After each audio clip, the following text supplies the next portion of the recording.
Hey, architecture firm owners and emerging leaders. Get ready for unparalleled insight into the development of a world-class architecture firm and a worldwide organization driving the digital transformation of the design and construction industry. With Build Smart, the podcast that's changing how our profession operates. We share the incredible stories behind innovation in the building industry with my friend and co-host, Patrick McLeamy, FAIA, former CEO of the international architecture firm, HOK. You know, Yamasaki's office or firm lasted during his lifetime. And when he passed away, I think that was the end of the Yamasaki office. Helmut did not want that. He wanted a firm that would live out and grow beyond the founders. In Season 1, discover the untold stories behind HOK's meteoric rise, from 150 employees in St. Louis to a powerhouse with over 1,900 staff members and 27 offices worldwide. You know, they weren't as polite as the Kojima people. That was just boom. And anytime you have a creditor, whether it's Kojima or the bank, that wants their money, unless you can raise money someplace else, you are out of business. Bankrupt. And hold on tight for Season 2, where Patrick takes us on a new adventure as chairman of Building Smart International, shaping the future of digital transformation in the design, construction, and operation of built assets. Ian Howell, Ken Harold, and I, Ken was my technical representative from HOK. The three of us took a tour of Europe of 5 cities in 5 days. Very busy time. Simply follow the link in the show notes to subscribe to Build Smart now and uncover lessons that will transform you and your architecture firm.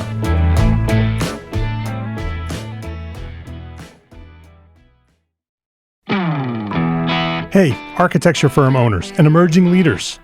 Get ready for unparalleled insight into the development of a world-class architecture firm and a worldwide organization driving the digital transformation of the design and construction industry. With Build Smart, the podcast that's changing how our profession operates. We share the incredible stories behind innovation in the building industry with my friend and co-host, Patrick McLeamy, FAIA, former CEO of the international architecture firm, HOK. You know, Yamasaki's office or firm lasted during his lifetime. And when he passed away, I think that was the end of the Yamasaki office. Helmut did not want that. He wanted a firm that would live out and grow beyond the founders. In Season 1, discover the untold stories behind HOK's meteoric rise, from 150 employees in St. Louis to a powerhouse with over 1,900 staff members and 27 offices worldwide. You know, they weren't as polite as the Kojima people. That was just boom. And anytime you have a creditor, whether it's Kojima or the bank, that wants their money, unless you can raise money someplace else, you are out of business. Bankrupt. And hold on tight for Season 2, where Patrick takes us on a new adventure as chairman of Building Smart International, shaping the future of digital transformation in the design, construction, and operation of built assets. Ian Howell, Ken Harold, and I, Ken was my technical representative from HOK. The three of us took a tour of Europe of 5 cities in 5 days. Very busy time. Simply follow the link in the show notes to subscribe to Build Smart now and uncover lessons that will transform you and your architecture firm.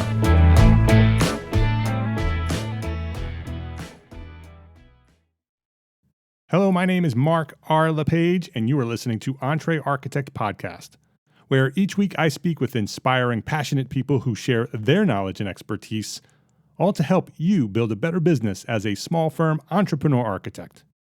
This is episode 302. And at this episode, I'm with Eric Peterson of PHX Architecture, and he shares his thoughts on how to start an architecture firm that will survive the next recession. This episode of EntreArchitect Podcast is supported by our platform sponsors, ARCAT, the online resource delivering quality building material information, CAD details, BIM specifications, and so much more at arcat.com. FreshBooks, the cloud-based accounting software that makes running your small firm easy, fast, and secure, spend less time on accounting and more time doing the work you love. And Gusto, easy online payroll, benefits, and HR built for modern small businesses like ours. Eric Peterson, welcome to EntreArchitect Podcast. Hi, good morning. Welcome. It's great to have you on the show here. Eric B. Peterson is an award-winning architect based in Phoenix, Arizona, focused on lifestyle projects, including luxury residential, golf clubhouses, boutique resort, and signature dining design, which I want to know what signature dining design is. Eric's projects have won numerous industry design awards, and his firm PHX Architecture is now recognized throughout the Southwest for top quality design. Eric, I shared a little bit about who you are and what you do. I'd love to learn more about you and get into your origin story. So where did you discover architecture? So go back as far as you want to go back. What Sure. inspired you to become an architect, and share that story from that point to where you are now? Great. Well, I was born and raised in Chicago, and of course, that's probably one of the greatest architecture cities in the world. We've got more architectural diverse, and I think it was really, architecture has almost been sort of created in the United States, born out of Chicago architecture for all the innovation and the design creativity that's occurred there. So growing up in that environment and seeing Louis Sullivan and Frank Lloyd Wright sort of all around me all the time really was something very inspirational. And at the time, we had Skidmore, Owings and Merrill based in Chicago, building the tallest buildings in the world. So there was a lot of excitement about what Chicago was doing, and that really inspired me. I didn't have anybody in my family that was artistic or architectural, and so my family was kind of a little bit shocked by it. But I started really getting more into sort of the design and result part by watching This Old House. And it was one of those things that I sort of had in common with my dad. It would be every Saturday sitting down and watching This Old House with him. And it just was a great moment and memory in my, in my development phase, and enjoyed that. And I was lucky enough in the suburb that I grew up in to be able to have a high school that actually had 4 years of technical drafting. So I was able to start very early doing some architectural drafting and drawing that's really helped get my career started. This Old House, I think, it probably inspired many architects, because it certainly was an inspiration for me. It was one of those shows that we looked forward to every week. I still follow it and enjoy what they're doing. Yes. So it's interesting that you bring that up. And I don't think architects, this is episode 302, and I don't think anybody's ever referenced This Old House, but I bet you that many architects have been inspired by This Old House. Yes. Just because it's sort of brought the profession to what we do, to the wider audience, right? Yeah, absolutely. And I think it was just sort of how, just in a short period of time, maybe one of the first sort of reality shows to actually see that interaction between a client's wants and needs, the design process, and then the execution within, a season, which was really interesting, because a lot of people didn't have that experience to go through that phase. So to understand really, it's still amazing to me that many clients come in the whole world of architecture and how to deal with an architect is so foreign to them.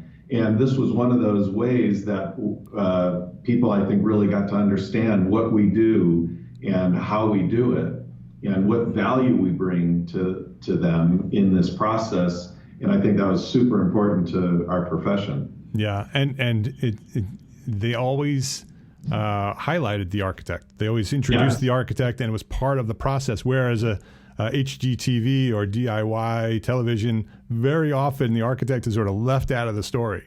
Right. And things happen, instead of the full season, they happen in a 15-minute television show. And so it's very different today. And so I respect that This Old House is still doing what they're doing. So once you were inspired by that, and growing up in Chicago was amazing while those buildings were being built. where did you go to architecture school, and sort of what led you to where you are now? So one of the other pieces of the influence came from my mom, who was very interested in opera, and she would call me in watching the Met on from New York, and I wasn't interested in opera, but she'd say, you have to come in and look at the set designs. These sets are just unbelievable. So I'd walk in and I'd look and I'd see these ridiculous, creations on the stage.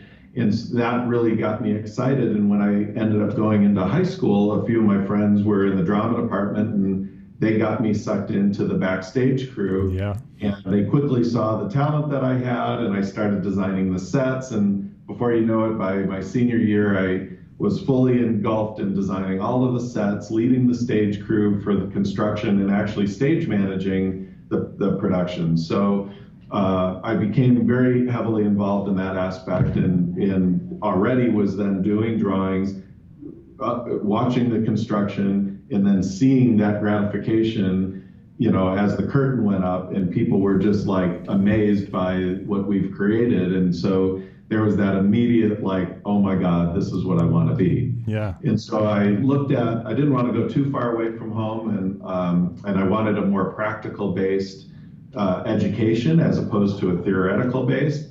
And I found that at Iowa State University, they had an unbelievable bachelor 5-year degree program. And I knew that they were going to launch a foreign study program as well, which was very important to me.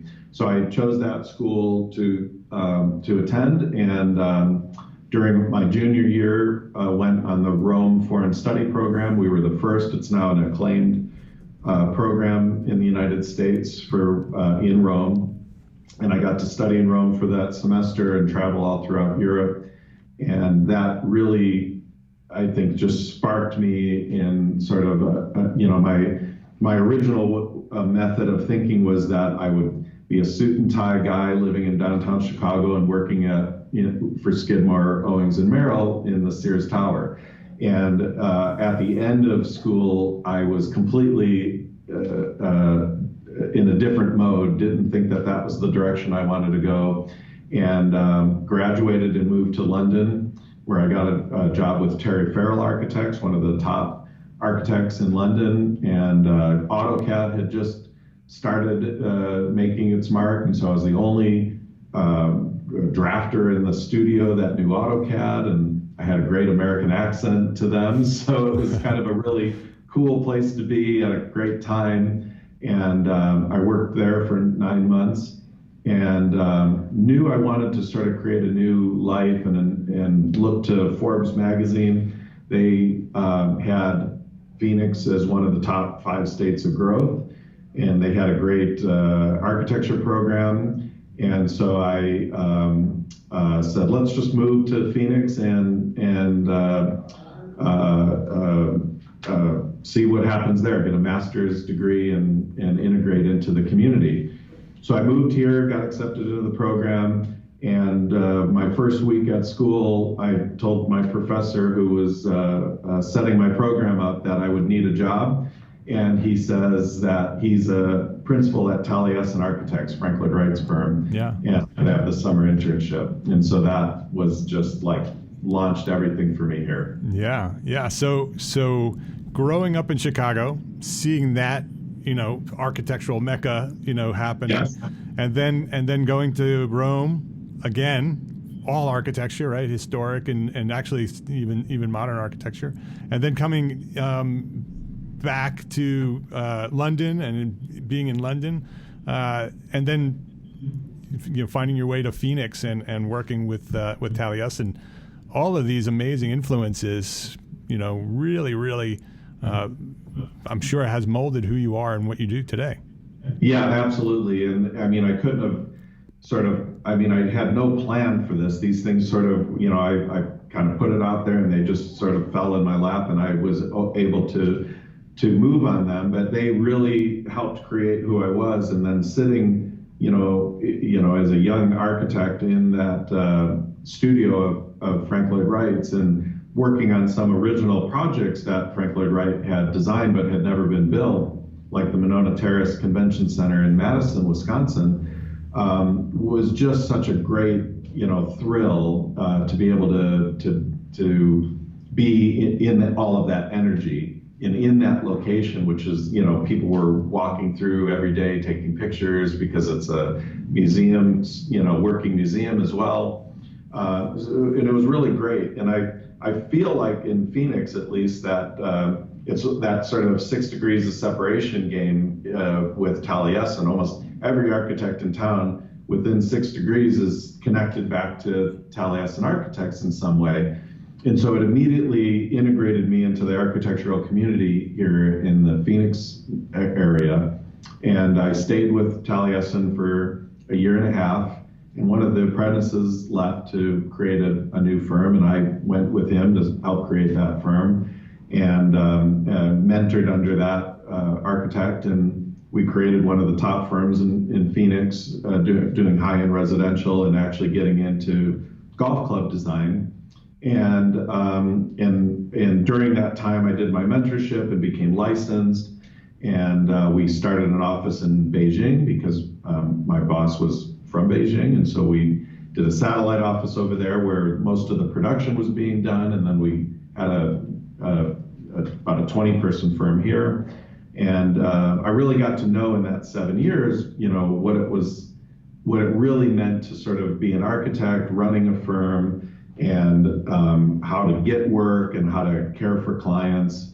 So it was a really important time of growth in my career because I was getting information that you'd never get while you're in the education process. So you were fully exposed to the back end of the business and how that business ran? And go ahead. Because I was working for a Chinese architect, they'd never fully expose anything. And so there was sort of this secret veil of some of the things that went on. So I wasn't 100% sure on how he was finding clients and how he was negotiating the fee structure and sort of some of the accounting part of it.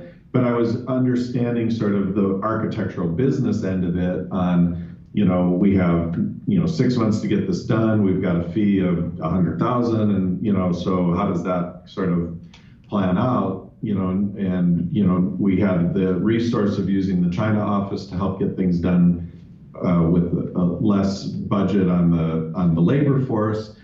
But I was only there about 7 years, and so I didn't get fully integrated into that. And during that time, I'd gotten married and gotten my license, and I just felt like I always felt like this would be the perfect position because I was going to be the right hand to the lead architect. I didn't have that entrepreneurial spirit to say, I want to have my own firm. Mm-hmm. So it was sort of a new twist that came in where I just felt like I don't think I could work here anymore because he was really expanding more into China and I wasn't comfortable with that. I didn't feel like that was my passion. And so I said, and I couldn't ever go work for another firm because I felt like I would really be going against, this was my mentor. I didn't want to compete, against him by going to another firm. So I said, well, what the heck, I'll just, hang my hat on the door and see if anybody calls. Well, this is back in 2002, 2003. I had no clue that we were on the cusp of this unbelievable boom in the economy. And, set up a little shop and had a phone where I answered it myself and had my AutoCAD and it just was instantaneous. There was so much going on in my previous firm. Everybody knew I was the right-hand man. And I instantly had all sorts of great clients that weren't going to hire us at the other firm, but they were very eager to hire me on my own. And before I knew it, I was hiring one person, 3 months later, 2 people, 4 months later, 5 people. And, within 2 years, I had 15 employees working for me. So it was an unbelievable fast growth. And the learning curve was coming extremely rapid on how to invoice and manage the money and look towards our forward flow on what work is coming in. And it was a difficult time because I'm doing all of that stuff that's out of my comfort zone because I have no business background, no business training. And then on the other side, I'm doing the stuff that I'm completely and totally passionate about and love to do, which is the design side. And then you got to manage staff as well, which I almost had no clue on how to do on top of that. Yeah, and I think a lot of listeners right now are shaking their head. Yeah, yep. I'm doing the same thing. So how did you learn that? How did you get through that? I mean, it sounds like a very rapid growth. How did you learn what you needed to learn? It was difficult because, as most other architects know, architects aren't really great at sharing. So even though, as I've later found out, a lot of other architects were going through the same thing, we never talked. We held everything close. So even when we'd see each other socially at AIA meetings or anything, nobody was saying, gosh, I'm struggling with this or that. Everybody sort of holds their shoulders high and says, everything's great, I've got it all under control. We kind of had that. The AIA doesn't also foster, back especially at that time, about 17 years ago or so, there wasn't a lot of, like, let's share things and talk about our fees and talk about our problems. It was more like, we can't talk about those things. So we were never in that position of being able to just pull somebody aside and go, I'm struggling here. Like, how do I deal with this employee, or how do I deal with this client? And I really was, and I joined the AIA. I was attending a lot of meetings, hoping that would be, from our professional association, a place where I can gain some of that knowledge. I felt very alone because I had gone and started my own firm. I can't talk to my employees about this. So who do I turn to? I did engage a couple of my entrepreneurial clients, and sort of as they became friends would say, hey, I know you started your own business. Can you help me with, invoicing? What can I do better? What kind of things could I implement? Or I would talk to others about HR, how do I deal with a client or a employee that might have these issues that I'm dealing with right now? And I was blessed to have some really great clients that had done some great things within their own industry, building their own business, that gave me some great advice. But I was still really yearning for that camaraderie between other architects that wouldn't feel threatened by sitting down and having a conversation with me about what they're doing and how they're doing it, that would also be able to help me. Yeah, and what you just described is a major inspiration for why EntreArchitect was launched. Yeah, I love that. Because that sharing culture is a foundation of EntreArchitect. Inside, there's a private membership, but there's also a Facebook group that's got over 3,000 members in it now, private Facebook group that's directly intended to be that place where you can go in a closed private conversation and ask other architects, hey, I'm struggling here. I need some help. And you'll get 50 answers from architects all over the country. And so because we need that. We're not different from a business.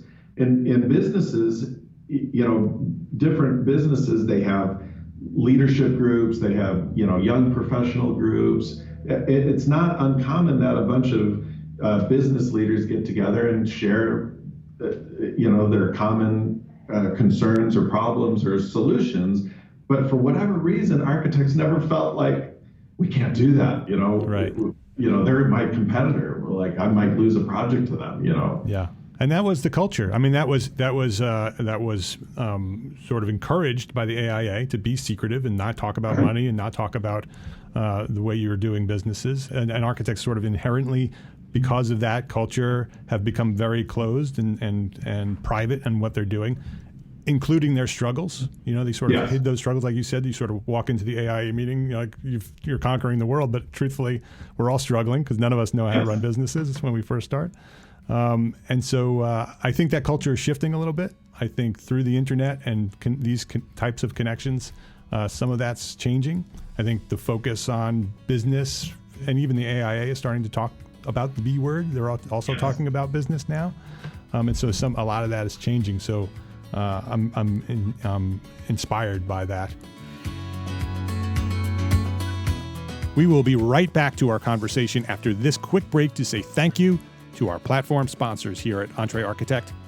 EntreArchitect, FreshBooks, and Gusto. If you work with specifications in your firm, you probably have come across outdated manufacturer specs with confusing notes, products that no longer exist, or maybe even companies that no longer exist. Maybe you even pay for specifications. Stop right there. There's a better way to find manufacturer specifications for your project documentation. Arcat.com. Arcat is the #1 most used website for finding building product information and has a free library of over 1,400 up-to-date accurate specifications. Arcat's specs are written by FCSI, CCS, and AIA professionals based on manufacturers' data. Use Arcat's powerful search engine to find the right specifications for your project and quickly download them in multiple formats for free. That's right, Arcat is completely free. Everything at Arcat is free. You don't even have to register. Just go over to arcat.com, that's ARCAT.com, and start building better content today. Do you remember when you started your small firm? It wasn't easy. It took lots of late nights, early mornings, and the occasional all-nighter. Well, bottom line, you've been insanely busy ever since. So why not make things a little bit easier? Well, our friends at FreshBooks have a solution. FreshBooks invoicing and accounting software is designed specifically for small business owners like us. It's simple, intuitive, and keeps you way more organized than a dusty shoebox filled with crumpled receipts. Create and send professional-looking invoices in 30 seconds, and then get them paid 2 times faster with automated online payments. File expenses even quicker and keep them perfectly organized for tax time. And the best part? FreshBooks grows alongside your business, so you'll always have the tools you need when you need them, without ever having to learn the ins and outs of accounting. Join the 24 million people who've used FreshBooks. Try it for free for 30 days, no catch, no credit card. Visit EntreArchitect.com/FreshBooks. That's EntreArchitect.com/FreshBooks and enter EntreArchitect in the How Did You Hear About Us section. Payroll and benefits. What do you think about when I say those words? Does it make your head hurt? Well, I know. Payroll and benefits are hard, especially when you're a small business. You don't have time to be an expert in things like taxes and regulations. You're an architect. And old school payroll providers just aren't built the way that we work today. Gusto is making payroll, benefits, and HR easy for small businesses like ours. Modern technology does all the heavy lifting, so it's easy for you to get it right. You no longer have to be a big company to get great technology, great benefits, and great service for your team. To help support our show, the EntreArchitect podcast, Gusto is offering our listeners an exclusive deal. Sign up today for 3 months and get it for free once you run your first payroll. 3 months free. Just go to EntreArchitect.com/Gusto and claim your free 3 months of payroll processing right now. EntreArchitect.com/Gusto. Arcat, FreshBooks, and Gusto. Please visit our platform sponsors today and thank them for supporting you, the EntreArchitect community. Where are you now? What type of work are you doing now, and how's business? Yeah, so we're in our 17th year, and through the years, obviously, right in the center of the whole time period, we had the recession. Mm-hmm. So I had gotten up to 30 employees. I did have a partner that was brought on that was more business oriented, that could help through that. They were very passionate about the business side, and so they were able to do their passion and run the business, and I was able to do my passion and run the design side. So that was helpful during that time. The recession came on, and we had to go down to about 7 employees during that. And really, during that is where I think we really we had this intense growth, unbelievable popularity, great projects, and then this whole season of nothing. We'd had enough little projects just to kind of get us through with 6 employees, 7 employees, and it allowed us to totally regroup. I was running it more like a small firm I was Peterson Architecture. It was sort of just small, residential projects. And I said, coming out of this, we're going to be in a very different world. And we can't just sit by and think that the phone's going to ring and somebody's going to call me. We need to be more aggressive about how we approach things, and I need to be more diversified in the types of projects that we work on. It can't just be high-end residential. So we decided to rebrand during that time period and call ourselves PHX Architecture.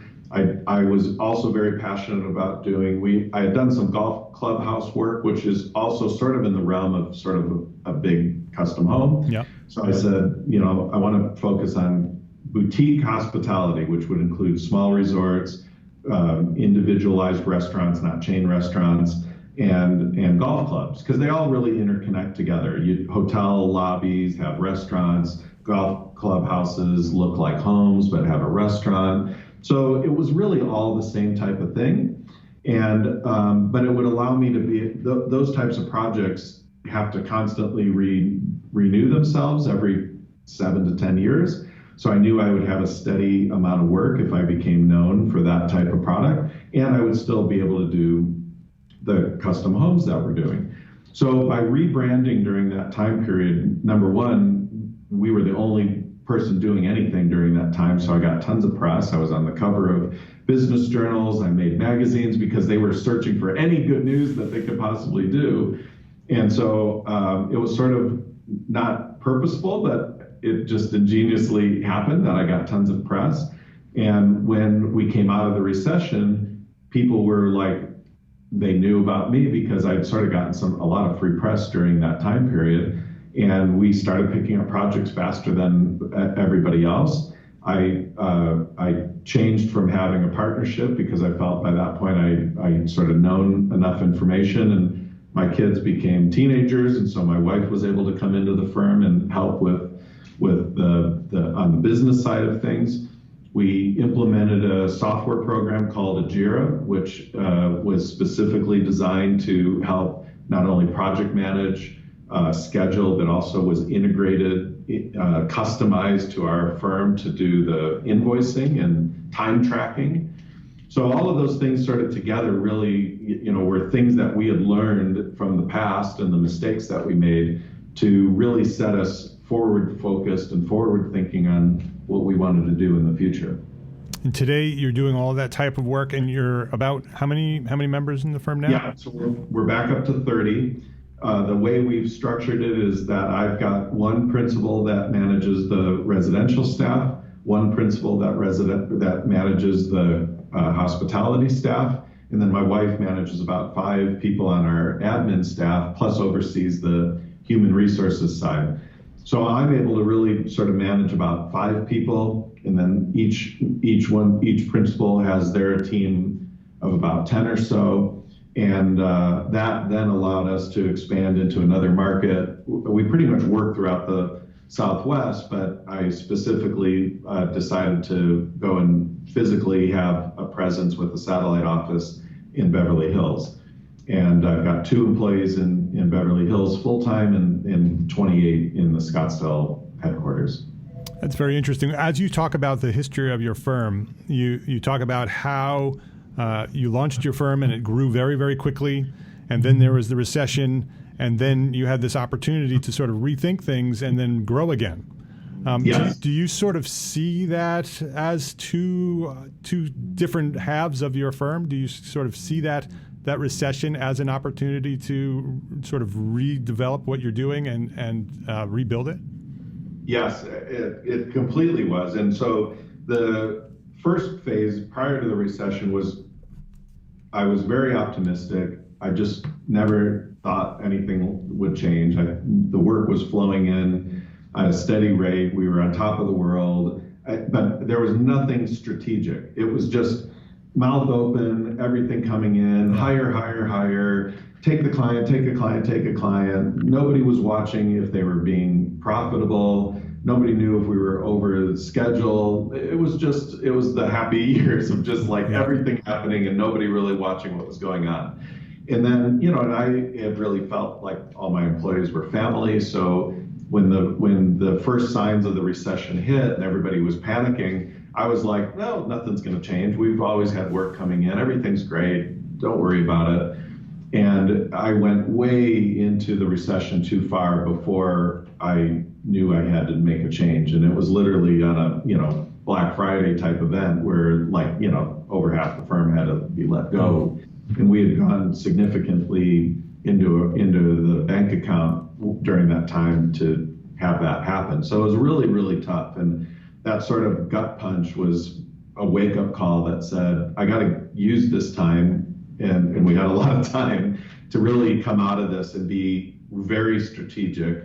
And we, during that phase, we were able to put together spreadsheets and forward flow outlooks and really just say, what is everything that we need to know that's going to never allow us to get into these kind of positions again? And how do we diversify the types of projects that we do? So if one's high, the other's low, we've got constant work. And so coming out of it, it was very strategic in how we hired, in the type of work that we brought in looking 6 months out on invoicing and revenue coming in, and looking at how many hours every month were spent on what jobs. So it was completely different than prior to the recession. Yeah, you look at the recession, and typically the recession is a very negative thing, and it was a negative thing. We all sort of lived through that moment and time. But it also gave you this opportunity to sort of reinvent yourself and redo it the way it should be done. If it could have ever been at the more perfect time in anybody's sort of career path, it was for us. Some architects got hit because it was right at the point that they would be retiring. Some, the AIA says basically there's that 5-year period. If you start a firm and you make it past 5 years, then you're really in a good position. So a lot of people got hit within the first 5 years of their startup, and that destroyed them as well. So for me, it was really, the most perfect timing for that to occur, for me to learn from it and actually rebound from it stronger than we were before. Yeah, and if you look at the time that we're in now, the period of economic cycle that we're in now, we're in a very similar place that you were when you first started, right? We're in a good time. Things are still booming, but there's something out on the horizon coming, right? And they all talk about the business cycle. So the next recession is coming. We don't know when it'll come. So if you could give advice to the architects who are out there now, who are listening right now, who are in this moment where they're going to start their firm, it's a good time and things are good, but we know something's coming. What advice would you give to those architects who want to start an architecture firm today, knowing that in a few years, we're probably going to be in another recession?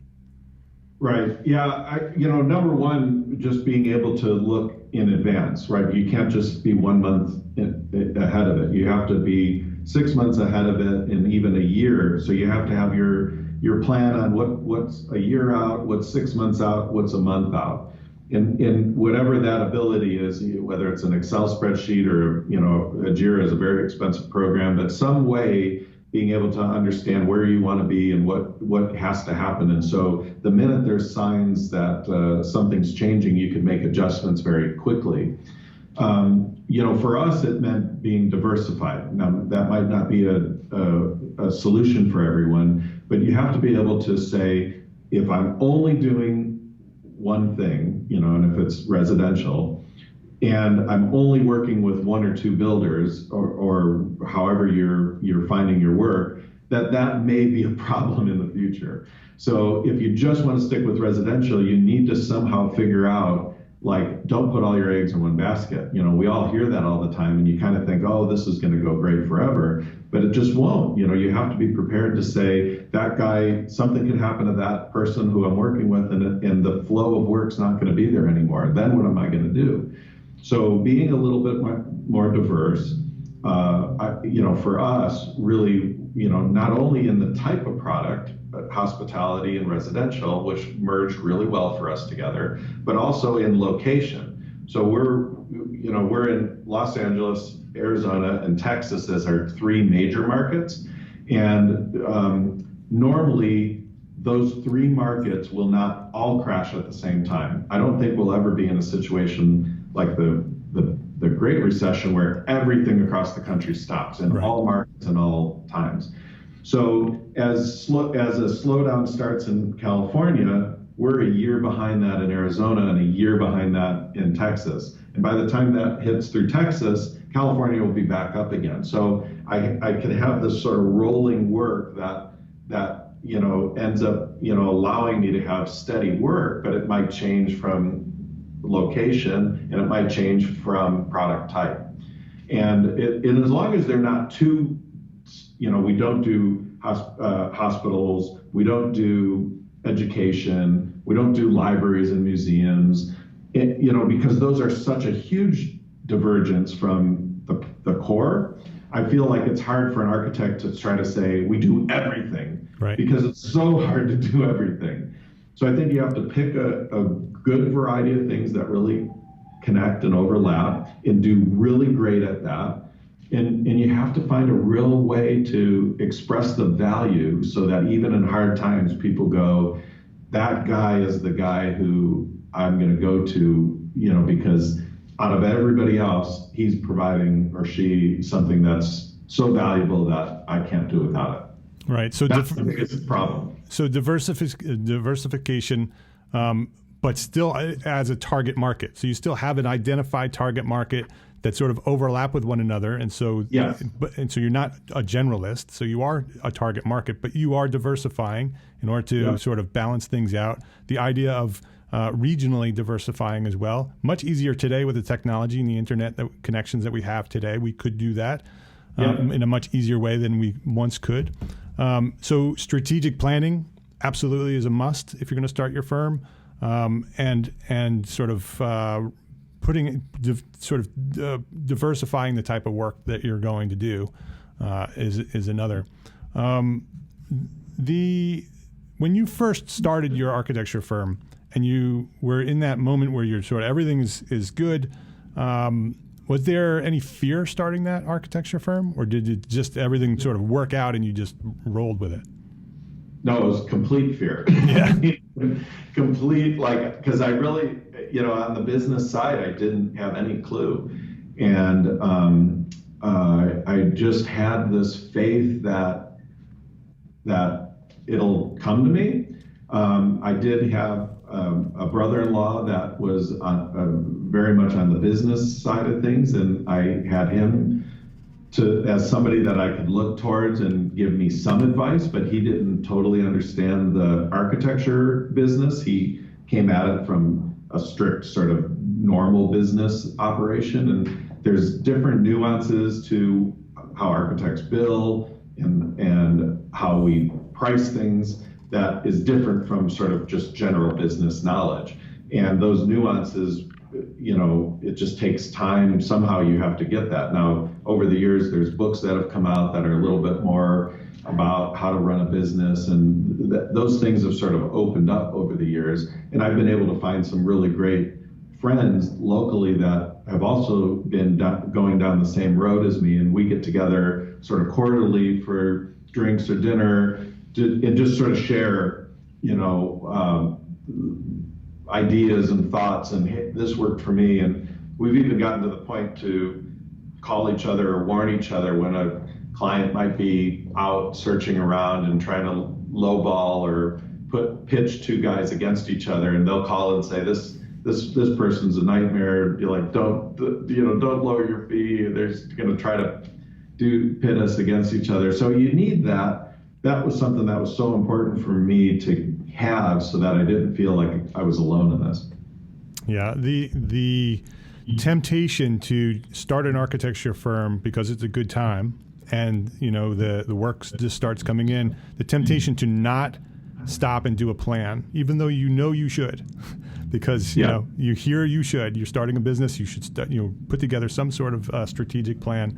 It's so tempting to not do that because things are good. Right.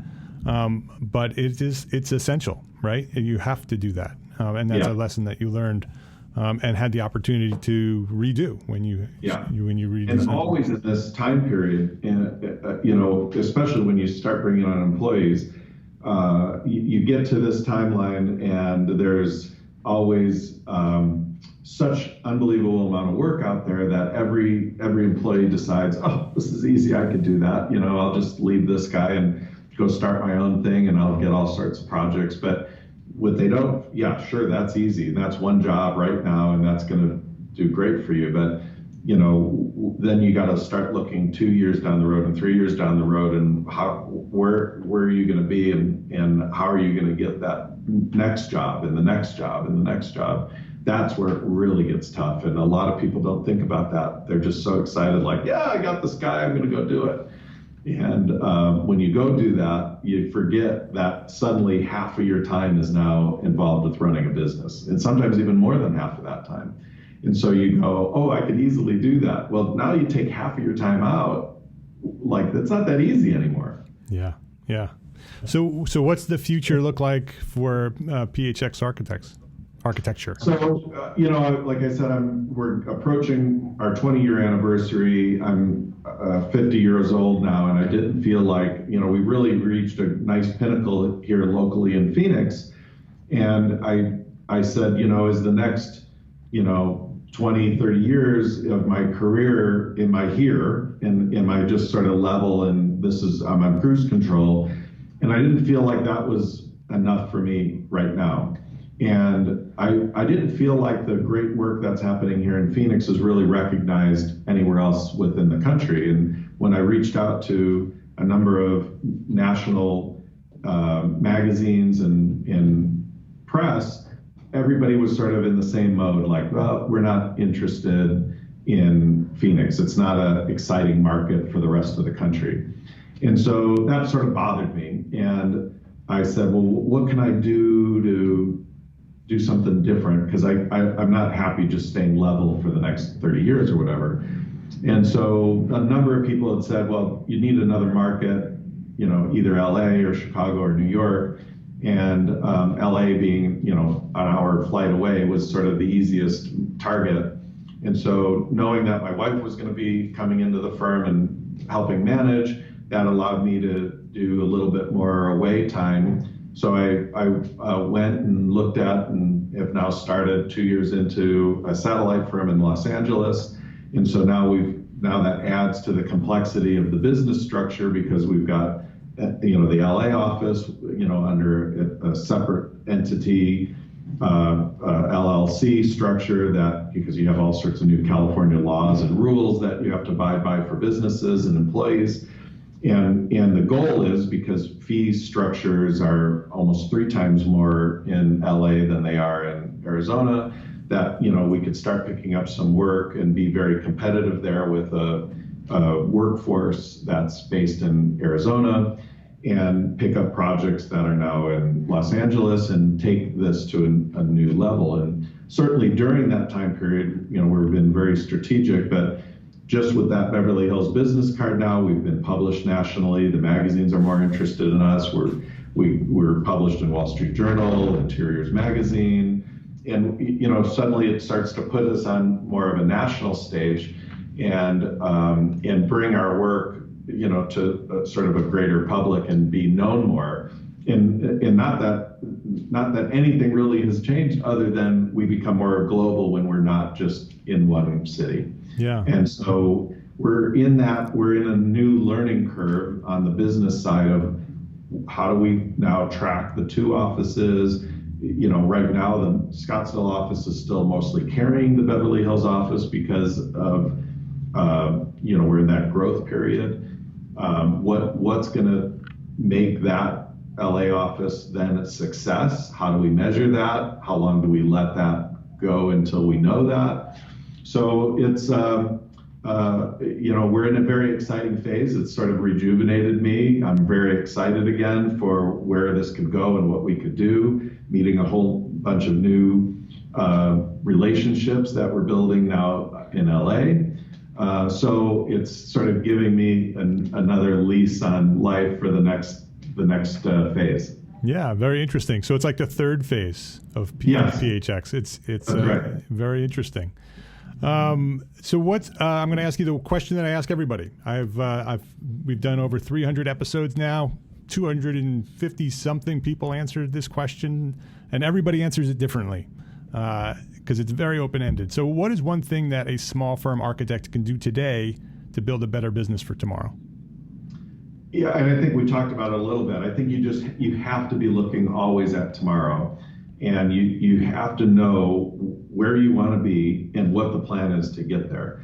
And it's difficult, I think, for architects to get into that mindset because we are very much about, today and our clients and the designs that we're doing, but you have to have a plan, and you have to realize that the money doesn't lie. Like, the numbers on that spreadsheet, you just can't pretend that you're not seeing what you're seeing, and you have to be able to make the decisions that are tough. Most of the time, architects, and I know this just from myself and others, we're passionate, we're artistic, and we're sort of, we're like these great sort of believers in super optimists. And that goes against the very smart, rudimentary businessmen. And it's difficult for us to move into that position. And so, and if it is, you should have somebody on your team that is that person that could slap you across the face and say, wake up, you've got to make some real decisions here. And I needed that. And, I see a lot of friends that are architects that also need that, because I think the beauty of our profession is we are that type of person. But we have to recognize that this is a real business with real challenges and real money.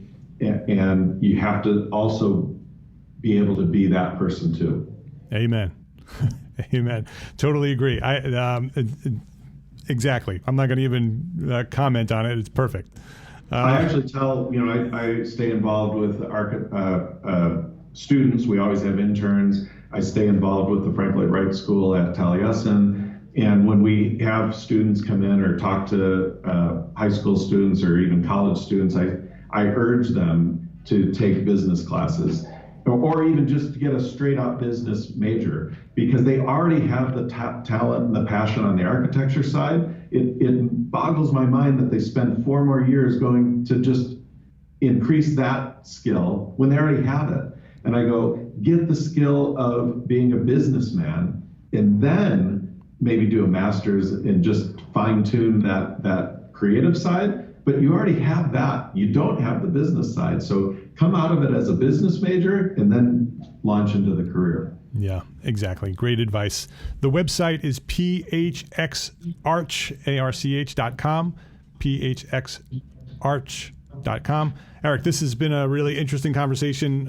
You and I have led a very similar path. We're similar age and have the similar origins in this old house, and have gone through similar struggles in building businesses. And so I appreciate you for sharing your story, for being so open and honest about the struggles that you've been through, and the way that you've thrived, and the future plans that you have. So thank you very much for joining us here today at EntreArchitect Podcast.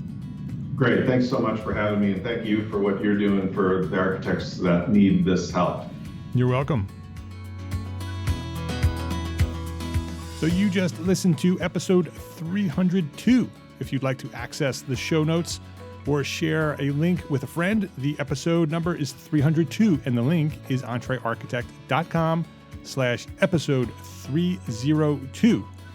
If you haven't yet visited the new homepage over at EntreArchitect.com, go there now. We just redesigned it to be more useful for you, the small firm architect. Find everything you need to help you build a better business. Links to the podcast, a search engine to find articles, resources, and all the podcast episodes. We've 302 podcast episodes. You can go there, go right to the search engine, boom, boom, boom, find the episode that you're looking for, and access to all our products and resources, and access to the EntreArchitect membership.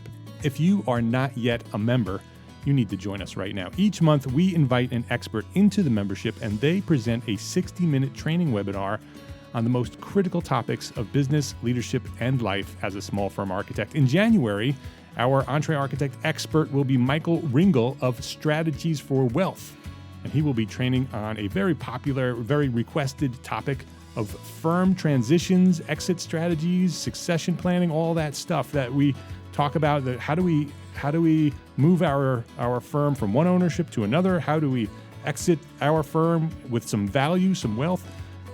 That's going to be talked about in January at our EntreArchitect expert training session with Michael Ringel. If you are already a member, just watch the member forum for registration information. It's part of your membership. If you're not yet a member, you can join us right now.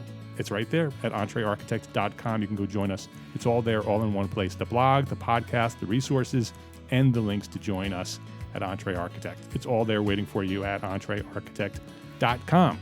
Hope to see you there. Love, learn, share what you know. Thanks for listening. Have a great week.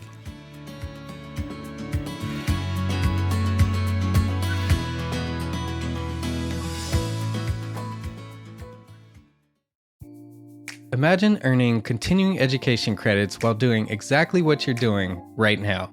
Well, you can.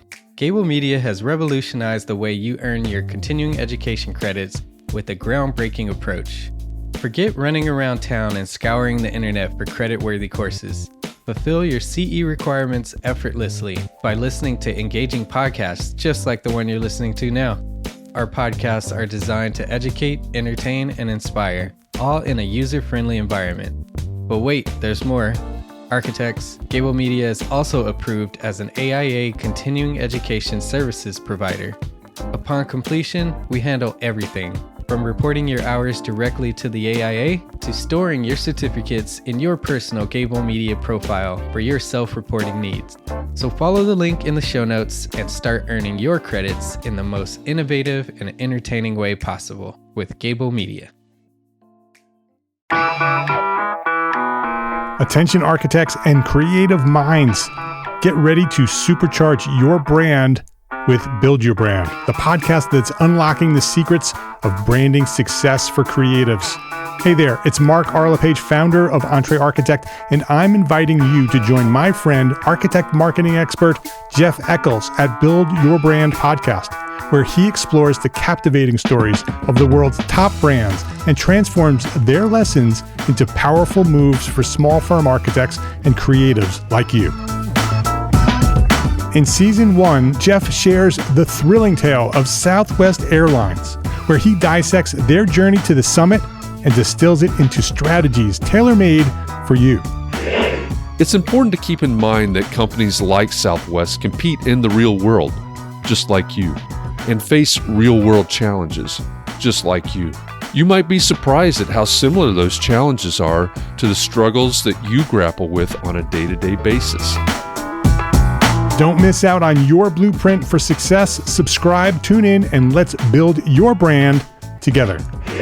You may have noticed that the very best brands in the world are also known for having somewhat unique corporate cultures. That's often the glue that holds everything together when they encounter those rough spots. We don't do it because it inconveniences the passengers to whom we are primarily dedicated, the short haul, frequent flyer.